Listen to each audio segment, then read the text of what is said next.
안녕하세요. 일용올량식 구독자 여러분, 저는 임신근 간사입니다. 오늘도 하나님의 말씀과 함께 하루를 시작합시다. 오늘 본문 제목은 엘리사를 찾아간 수넴 여인입니다. 말씀은 열왕기하 4장 18절에서 37절 말씀입니다. 우리는 삶을 살아갈 때 우리의 이성의 한계를 뛰어넘는 일들을 보기도 합니다. 인간의 이성으로 이해하려고 해도 이해되지 않는 일들이 세상에서는 여전히 일어나고 있습니다. 오늘 큐티 말씀의 내용은 죽은 아이가 살아나는 내용입니다. 과연 죽은 아이가 살 수 있나? 라고 의심이 들 수 있습니다. 그러나 인간의 한계 상황을 넘어서 일하시는 하나님은 능히 하실 수 있는 일입니다. 기적의 중심에는 하나님의 역사하심을 빼놓을 수 없기 때문입니다.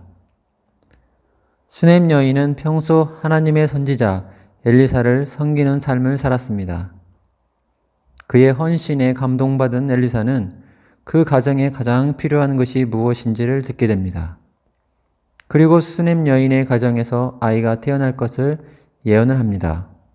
그러자 수넴 여인은 자신의 남편이 나이 많아 늙었다며 속이지 말라고 합니다.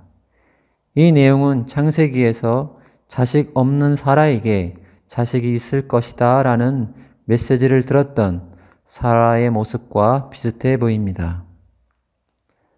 엘리사 선지자의 말씀대로 하나님께서는 수넴 여인에게 아들을 허락하셨습니다. 어렵게 얻은 이 아들로 인하여 수넴 여인은 행복한 시간을 보내게 됩니다. 그런데 어느 날 밭에서 이 아들이 무더위에 몸이 힘들었는지 머리가 아프기 시작했습니다. 괜찮아질 것 같았던 아들은 얼마 지나지 않아 수넴 여인의 품에서 죽게 됩니다. 생각지도 못한 어려움이 가정에 닥치게 되었습니다. 하지만 수넴 여인은 아들의 죽음 앞에서 멈추지 않았습니다. 이 죽음의 문제를 해결할 사람을 찾습니다. 바로 엘리사 선지자였습니다. 과거 엘리야 선지자가 죽은 자를 살렸던 것을 수넴 여인은 기억했기에 비슷한 행동을 했을 것으로 추측해 봅니다. 수넴 여인은 아이의 죽음의 문제를 해결할 사람으로 엘리사 선지자를 생각하고 급히 찾아갑니다. 이 부분에서 수넴 여인의 평소 신앙생활을 보게 됩니다. 문제가 생겼을 때 하나님의 방법을 찾는 삶의 태도가 엿보입니다. 우리는 이 수넴 여인의 모습을 면밀하게 봐야 할 것입니다. 어떻게 이러한 급한 상황에서도 자식의 죽음을 남편에게 알리지 않고 평정심을 유지할 수 있단 말인가?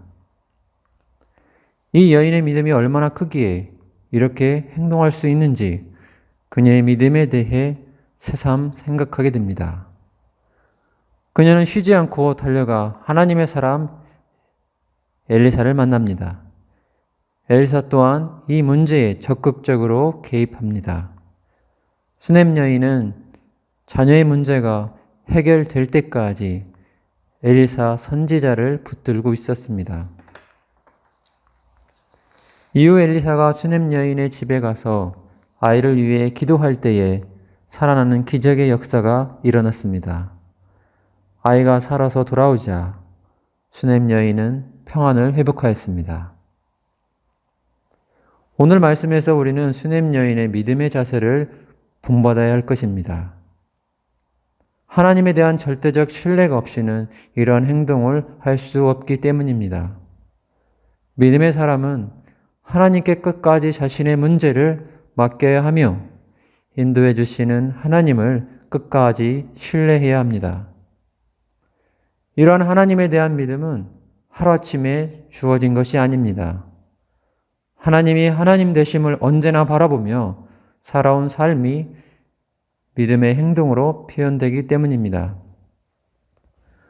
삶이 힘들고 지칠 때 때론 그 상황을 극복할 기적을 소망하기도 합니다. 성경은 우리에게 적극적인 믿음의 삶의 자세를 추구하라고 말씀하십니다. 하나님께서는 우리의 상황과 형편을 너무나 잘 알고 계시기 때문입니다. 우리의 형편과 필요를 아시는 하나님은 분명 듣고 계시고 하나님의 방법으로 믿는 자들의 기도를 응답하실 것입니다. 기도의 응답이 속히 이루어지지 않는 것 같이 보이지만 하나님께서는 우리에게 최선의 방법으로 응답하실 것을 소망합니다. 생명의 주관자이신 하나님은 오늘도 수넴 여인을 통하여 살아계신 하나님을 보여주고 계십니다. 세상은 날이 갈수록 거칠어지고 사랑은 점점 식어가고 있음을 보게 됩니다. 수넴 여인의 온전한 헌신과 사랑은 21세기를 살아가고 있는 우리들에게 믿음이 무엇이며 섬기는 삶의 모범을 보여주고 있습니다. 기적은 눈에 보이는 것만이 기적이 아니라 내 마음 속에서 하나님은 우리들의 인생을 인도하시는 분임을 믿을 수 있는 믿음을 소유한 것도 기적이라고 생각됩니다. 보지 않고 믿는 믿음이 복된 것처럼 하나님을 믿는 믿음을 소유한 자는 복된 인생임을 생각하며 오늘도 감사하는 하루 되기를 소망합니다.